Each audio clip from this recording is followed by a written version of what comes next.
पुष्कर उसका एक नन्हा प्यारा छोटा बाबू आया है, कृष्ण आया है। तो उसके उपलक्ष्य में आज पूजा ब्राह्मण भोज रखा गया है। जो देखिए आपको दोस्त मेरा दिख रहा है, चोटी वाला जो अमेरिका से आके गए हैं, तो चोटी वाला थोड़ा फैशनेबल दोस्त है, पर ये भी एक अभी अपने जीरो से हीरो बने हैं। तो दोस्तों जीरो से हीरो में फिर से आपका स्वागत है।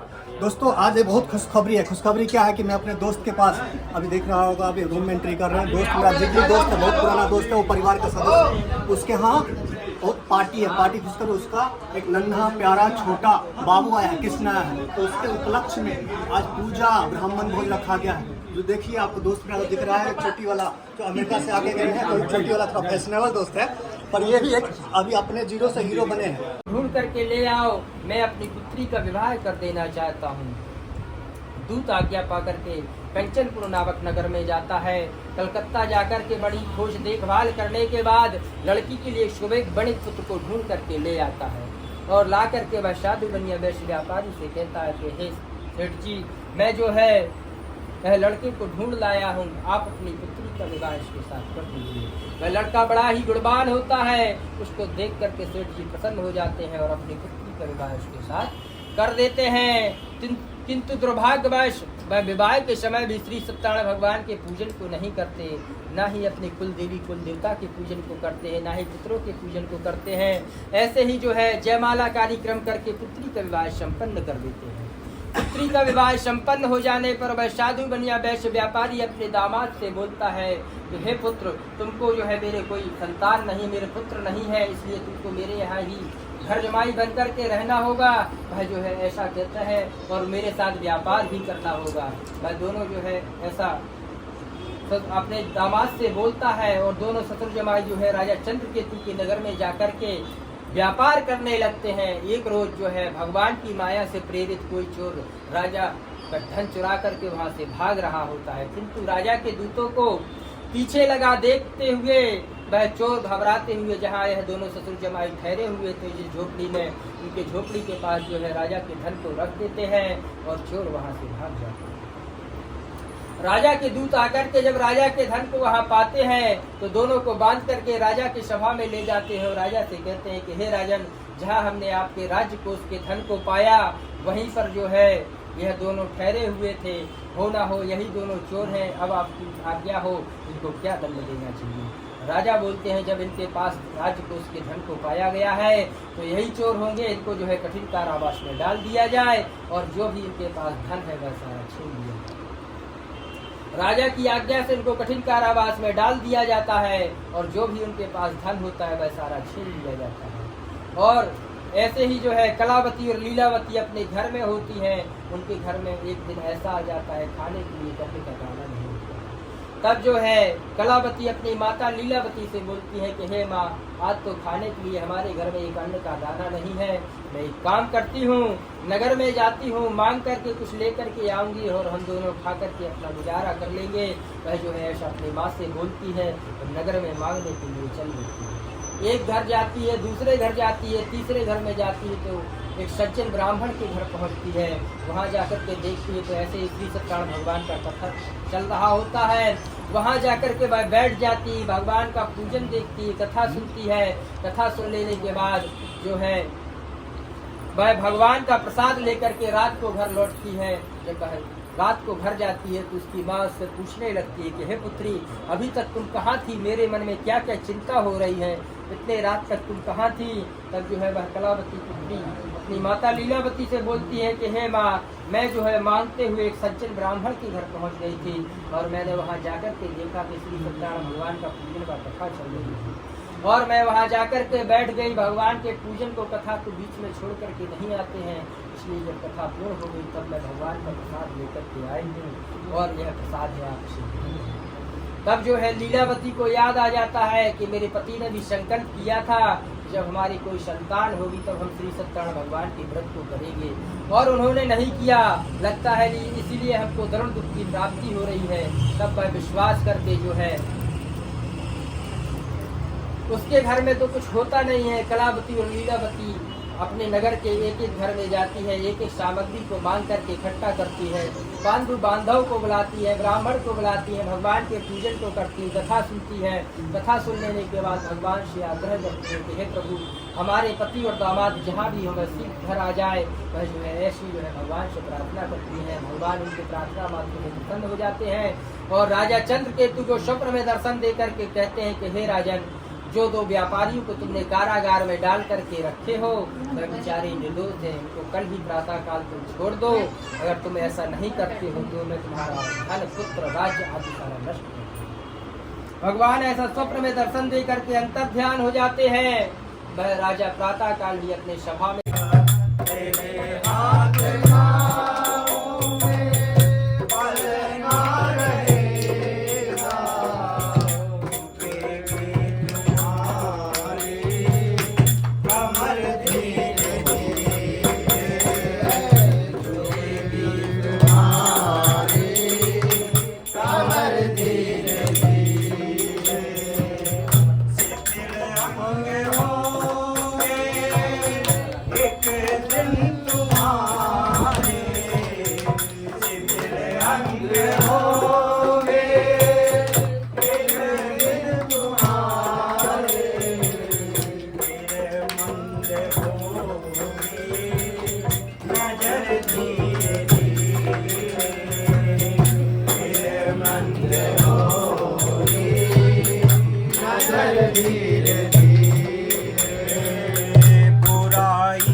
नाग भगवान की जय। वृंदावन बिहारी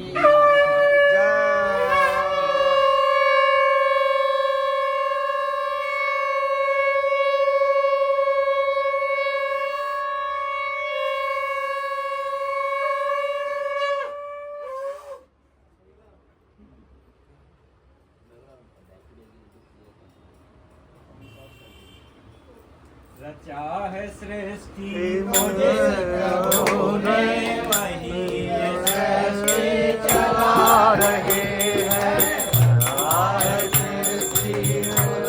प्रभु ने वही तो सृष्टि चला रहे हैं। रचा है सृष्टि मुझे प्रभु ने वही ये सृष्टि चला रहे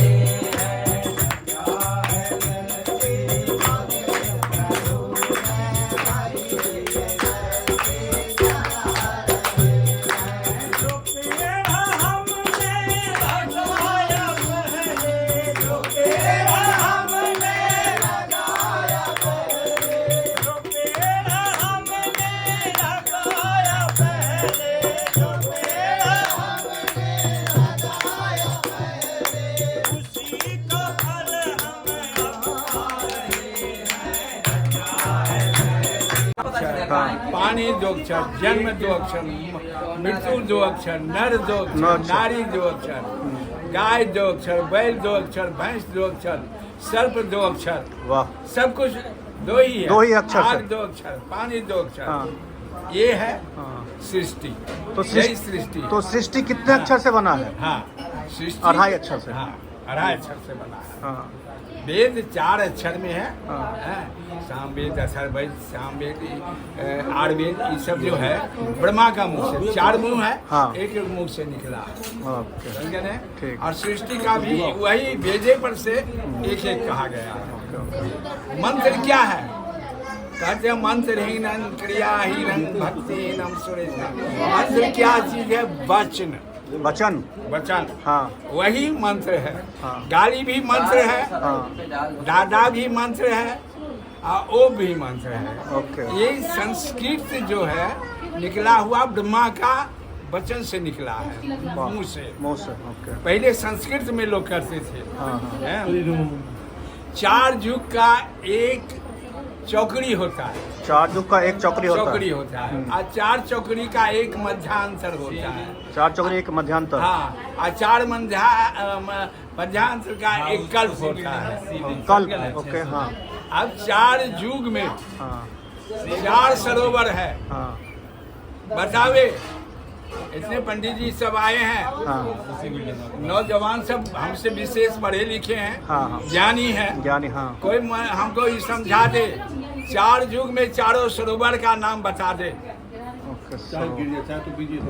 बता दे। ये 4 सरोवर का, 4 युग का 4 सरोवर का नाम बता दे। ठीक है। अब मैं पूछूंगा सबसे अच्छा हाँ। ज्ञान दिया।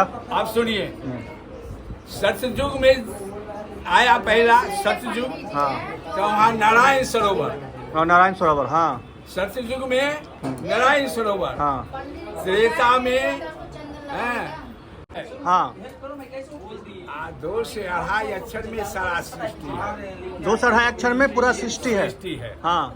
एको हम द्वितीय नास्ते। शरीर जो है हाँ। 5 का है, चित जल पावक गगन पिक्चर में रखा है। हाँ। लेकिन आत्मा अमर है। आत्मा अमर है। हाँ। ये शरीर को ले चलता है। हाँ। हाँ। दूसरा बात, सृष्टि जो है 2 अक्षर का क्या है?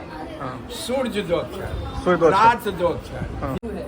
ये भी भगवान का भजन हो रहा है, चर्चा चल रहा है। देखिए दोस्तों, कितनी सुनो, ज्ञान की बातें हैं। सीखो। साइंस पे नहीं, सृष्टि का 2.5 अक्षर से बना है। हाँ। कितनी अच्छी बात बोले हैं। सुनिए, समझाइए और दूसरे को भी समझाइए। सतयुग में नारायण सरोवर। त्रेता में हाँ। बिंदु सरोवर। त्रेता में बिंदु सरोवर। हाँ। हाँ। द्वापर में पंप सरोवर। पंप सरोवर। हाँ। हाँ। और कलयुग में मान सरोवर। ओके। कलयुग में मान सरोवर। मान सरोवर। हाँ। हाँ। कलयुग का हाँ। मान सरोवर है। अभी हमारे पंडित जी गीत गाए भजन में, बहुत सुंदर की बात है। हाँ अयोध्या नाम क्यों पड़ा? वहाँ अयोध्या लोग सब थे। ओके राजा हरिश्चंद्र का पिता थे त्रिशंकु। हाँ राजा हरिश्चंद्र के पिताजी का नाम त्रिशंकु। त्रिशंकु थे। हाँ जो उनका सब 4 युग से वशिष्ठ ही हैं।